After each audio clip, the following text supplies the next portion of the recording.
Hi mga kalubis! Ngayong araw, magluluto tayo ng chicken pastil. Pero bago muna ang lahat, kinakailangan muna nating ihanda ang ating butter, ginayat na bawang at sibuyas, pinakuluan at hinimay na laman ng manok.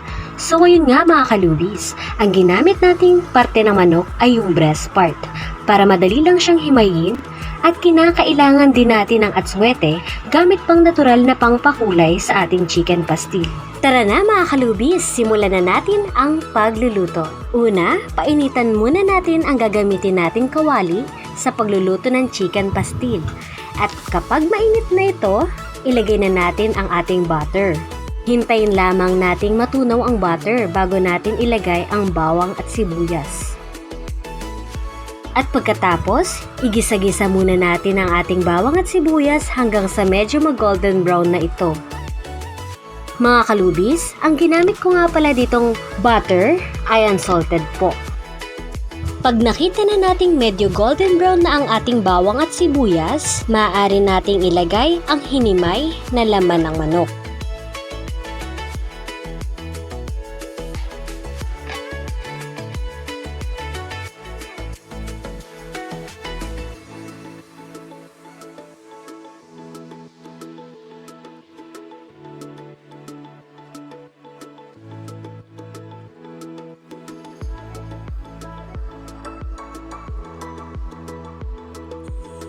Lagyan na rin natin ito ng atswete bilang natural na pampakulay doon sa laman ng manok. Pagkatapos, haluin maigi para magpantay ang kulay.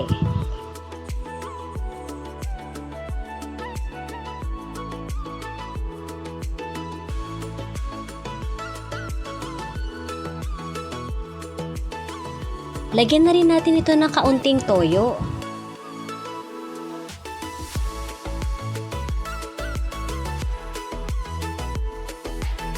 Budburan din natin ang paminta, depende sa dami ng nais nyong ilagay.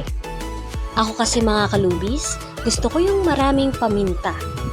Tapos, ganito lamang hahalu-haluing maigi para mag-mix yung paminta at para manuot yung lasa ng paminta doon sa hinimay na laman na manok. Pagkatapos mahalo, lagyan naman natin ng suka bilang natural na pangpreserba doon sa ating lutuin. At para hindi kaagarang mapanis, haluin maigi para manuot ang suka doon sa laman. Nilagyan ko din siya ng eksaktong amount ng magic sarap pagkatapos haluin at hintayin lamang na matuyo yung laman.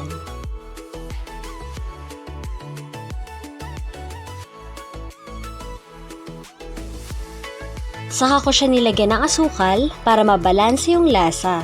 Pagkatapos haluin ulit ng maigi. Pagkatapos hintayin lamang na matuyo at kapag ganito na ang itsura niya, medyo patuyo na ito mga kalubis.